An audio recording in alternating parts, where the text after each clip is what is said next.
Hello so ഇന്ന് part 4 mistakes R bad as you think ആ ഒരു സെക്ഷനാണ് ഇതിൽ പറയാൻ പോകുന്നത്. സോ അതാണ് ഇന്ന് ഡിസ്കസ് ചെയ്യുന്നത്.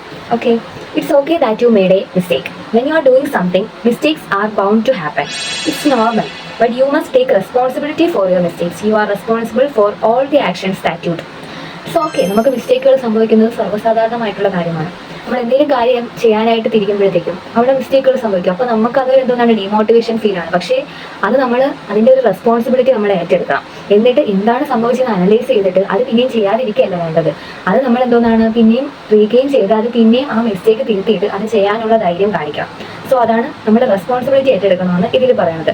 Learn from your mistakes and move on. ആ മിസ്റ്റേക്കുകളെ പറ്റി പഠിച്ചിട്ട് പിന്നെ ആ ഒരു കാര്യം തെറ്റ് ചെയ്യാനായിട്ട് അല്ലെങ്കിൽ തെറ്റ് ചെയ്യാനുള്ള ആ ഒരു ഇത് നമ്മൾ കാണിക്കുക. അപ്പോഴേ അതിന് എന്താണ് തിരുത്തിയതിനു ശേഷം നമ്മൾ മൂവ് ഓൺ ചെയ്യണം.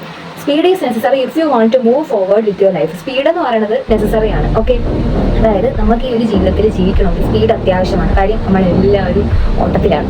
ഈ ഒരു ജീവിതം ജീവിക്കാനായിട്ട് നമുക്ക് എന്താണ് മാന്യമായ ഒരു ജീവിതം ജീവിക്കണമെങ്കിൽ നമുക്ക് സ്പീഡ് വളരെ അത്യാവശ്യമാണ്. You can sit there and keep thinking about your mistakes. മിസ്റ്റേക്കുകൾ സംഭവിച്ചു പോയി, പക്ഷേ അത് നമ്മൾ ചിന്തിച്ചുകൊണ്ടിരിക്കാതെ എന്തോ ചെയ്യണം, അത് ഇനി എന്ത് ചെയ്യാൻ പറ്റും എന്ന് ആലോചിച്ചിട്ട് എന്തുകൊണ്ട് അങ്ങനെ സംഭവിച്ചു, എന്തുകൊണ്ട് നമുക്ക് നേടാൻ കഴിയില്ല എന്നുള്ള ആ ഒരു ഇത് നമ്മൾ ഇതിൽ നിന്ന് മനസ്സിലാക്കണം. നെക്സ്റ്റ് ഇതിൽ പറയാനെന്ന് വെച്ചാൽ, സോ മിസ്റ്റേക്കുകൾ എന്ന് പറയുന്നത് നോർമൽ ആയിട്ടുള്ള കേസാണ്. എല്ലാ വലിയ വലിയ ആൾക്കാരെ എടുത്ത് നോക്കിയാലും അവരെല്ലാം മിസ്റ്റേക്കുകളിലൂടെയാണ് അവർ സക്സസ് ആയിട്ടുള്ളത്. സോ ഇപ്പോൾ ഫോർ എക്സാമ്പിൾ സ്റ്റീവ് ജോബ്സ് ആപ്പിളിൻ്റെ ഫൗണ്ടറാണ്. ആപ്പിളിൽ നിന്ന് അദ്ദേഹത്തെ പുറത്താക്കിയ ശേഷം അദ്ദേഹം എന്താണ് കുറച്ച് നാൾ ഓക്കെ എല്ലാം നടന്നിട്ട് പിന്നെ അത് എന്തുകൊണ്ട് പറ്റൂല എന്നുള്ള രീതിയിൽ മിസ്റ്റേക്ക് ക്ലിയർ ചെയ്തു. ഇനി എന്ത് ചെയ്യാമെന്നുള്ള കാര്യത്തിൽ അവിടെ അങ്ങനെ സംഭവിച്ചു പോയി. അതിനെന്താണ് വിഷമിച്ചിരുന്നിട്ടോ അതിനെപ്പറ്റി ആലോചിച്ചിരുന്നിട്ടോ ഒരു കാര്യമില്ല. അതുകൊണ്ട് എന്താണ് അദ്ദേഹം അത് റീഗെയിൻ ചെയ്യാനായിട്ട് നെക്സ്റ്റ് എന്ന് പറയുന്ന ഒരു കമ്പ്യൂട്ടർ കമ്പനി സ്റ്റാർട്ട് ചെയ്തു. അതിനുശേഷം പിന്നെയും അദ്ദേഹത്തിൻ്റെ പല പ്രോജക്റ്റുകളും ചെയ്തായിരുന്നു. പിന്നെ ആപ്പിൾ ആ ടൈമിലെല്ലാം ആപ്പിൾ ഡൗൺ ആയി തുടങ്ങിയ സമയത്ത് അവസാനം ആപ്പിൾ കമ്പനി തന്നെ CEO ആയിട്ട് സ്റ്റീവ് ജോബ്സിനെ വിളിച്ചു. പിന്നെ നടന്നത് ചരിത്രം. അതുപോലെ എന്താണ് പല മഹാന്മാരുടെ നമ്മൾ റിയൽ ലൈഫ് സ്റ്റോറീസ് എടുത്ത് നോക്കിയാൽ നമുക്ക് മനസ്സിലാവും മിസ്റ്റേക്സ് എന്ന് പറയുന്നത് ഒരു തെറ്റായ കാര്യമല്ല. നമ്മുടെ എല്ലാവരുടെയും ജീവിതത്തിൽ സംഭവിക്കുന്നത്. പക്ഷേ അതിൻ്റെ ഒരു റെസ്പോൺസിബിലിറ്റി ഏറ്റെടുക്കാതെ പിന്നെയും അത് ചെയ്യാതെ ഒരു സെക്കൻഡ് മിസ്റ്റേക്കിലോട്ട് പോകുമ്പോഴാണ് നമ്മൾ അവിടെ ഫെയിലിയറിലോട്ട് പോകുന്നത്. സോ ഇനി നെക്സ്റ്റ് എന്ന് പറയുന്നത്, if you are not a lazy person who sits all day and does nothing, then mistakes will inevitably happen. You can't sit there afraid of making mistakes. You must jump into the unknown. നമ്മൾ ഒരു അലസനായ ഒരാളാണെങ്കിൽ എന്താണ് ചെയ്യുന്നത്?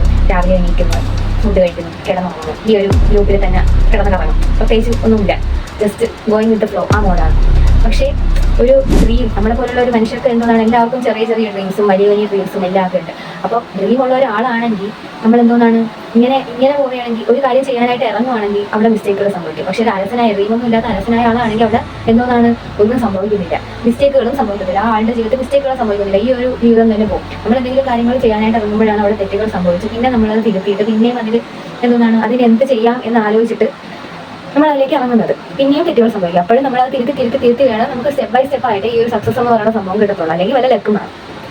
So നമ്മുടെ ലൈഫിൽ സംഭവിക്കുന്ന അല്ലെങ്കിൽ നമ്മുടെ ചുറ്റും സംഭവിക്കുന്ന ഒരു ജസ്റ്റ് എക്സാമ്പിൾ ഞാൻ പറയാം. ഒരു കുട്ടി ക്ലാസ്സിൽ ഒരു സ്കൂളിൽ പോവുകയാണ് പഠിക്കാൻ. അപ്പോൾ ആ കുട്ടിക്ക് മാത്സ് എക്സാമിന് വേണ്ടിയിട്ട് ആ കുട്ടി പ്രിപ്പയർ ചെയ്യുമ്പോഴത്തേക്ക് ആ കുട്ടി ക്വസ്റ്റ്യൻ പേപ്പേഴ്സ് പ്രിപ്പയർ ചെയ്തു, യൂട്യൂബ് വീഡിയോസ് ഒക്കെ കണ്ടു, എന്നിട്ട് മോട്ടിവേഷനൊക്കെ കിട്ടി നല്ല കോൺഫിഡൻ്റ് ആയി എക്സാമിന് പോവുകയാണ്.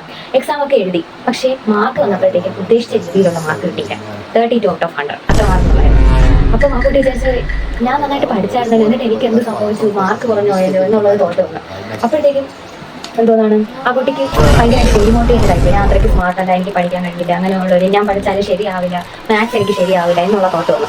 പിന്നെ ആ കുട്ടി ഇത് ചിന്തിച്ചു, എനിക്ക് എവിടെയാണ്, അതായത് ആ കുട്ടി ആ മിസ്റ്റേക്കിൻ്റെ റെസ്പോൺസിബിലിറ്റി, അതായത് ഈ മിസ്റ്റേക്കിൽ എന്ത് സംഭവിച്ചു, ഒരു സെക്കൻഡ് മിസ്റ്റേക്കിൽ വഴിവെക്കാതെ ആ കുട്ടി എന്ത് ചെയ്തു, ആ മിസ്റ്റേക്ക് അനലൈസ് ചെയ്യാൻ തുടങ്ങി. എവിടെയാണ് എനിക്ക് തെറ്റ് പറ്റിയത് എന്നുള്ള കാര്യം, എവിടെയാണ് എനിക്ക് ആ ഒരു സംതിങ് വെന്റ് റോങ്, ആ ഒരു കാര്യം സംഭവിച്ചത് എവിടെയാണ്, എന്തൊക്കെ കാര്യങ്ങൾ ഞാൻ ഇറവ് മാറ്റാനായിട്ട് എന്തൊക്കെ കാര്യങ്ങൾ ചെയ്യണം, എവിടെയാണ് എനിക്ക് ആ ഒരു തെറ്റിദ്ധാരണ രൂപപ്പെട്ടത് എന്നുള്ളത് അനലൈസ് ചെയ്തപ്പോൾ മനസ്സിലായി ചില പോർഷൻസ് ഈ കുട്ടിക്ക് വിട്ടുപോയി, ആ ഒരു പോർഷൻസ്. അതുകൊണ്ടാണ്, അതായത് അവിടെ കുറച്ചുകൂടെ ക്ലാരിറ്റിയിൽ പഠിച്ചിരുന്നെങ്കിൽ, ആ ഒരു ഏരിയ ഫോക്കസ് ചെയ്ത് പഠിച്ചിരുന്നെങ്കിൽ കുറച്ചുകൂടി മാർക്ക് സ്കോർ ചെയ്യാമായിരുന്നു. അതാണ് മാർക്ക് കുറയാനുള്ള കാരണമെന്ന് ആ കുട്ടി മനസ്സിലാക്കി. സോ നെക്സ്റ്റ് എക്സാമിൽ ആ കുട്ടി എഴുതുന്നു, ആ മിസ്റ്റേക്ക് ആദ്യം ഫോക്കസ് ചെയ്തു, അതായത് എവിടെയാണ് മിസ്റ്റേക്ക് സംഭവിച്ചതെന്നുള്ള ഏരിയ ഫോക്കസ് ചെയ്തു, ബാക്കിയും കൂടെ അങ്ങ് പഠിച്ചിട്ട് എക്സാം എഴുതിയപ്പോൾ പിന്നെ ആ കുട്ടിക്ക് ഹൈ സ്കോർ കിട്ടും.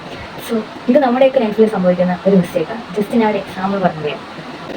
നെക്സ്റ്റ്, ആസ് എ സ്റ്റുഡൻറ്റ് ഒരു വിദ്യാർത്ഥി എന്ന നിലയ്ക്ക് വിദ്യാർത്ഥികൾക്ക് വേണ്ടി പറയുന്നതാണ്. നമ്മുടെ മിസ്റ്റേക്ക് എന്ന് പറയുന്നത് ഒരു എൻഡ് അല്ല. ആ ഒരു എൻഡിലോട്ടല്ല നമ്മുടെ മിസ്റ്റേക്ക് പോകുന്നത്. അത് ജസ്റ്റ് ഒരു ഫീഡ്ബാക്ക് ആണ്. ഈ കുട്ടിക്കും ഈ 32 100ൽ 32 കിട്ടിയ ആ ഒരു മാർക്ക് എന്ന് പറയുന്നത് എന്താണ്? ജസ്റ്റ് ഒരു ഫീഡ്ബാക്ക് ആണ്.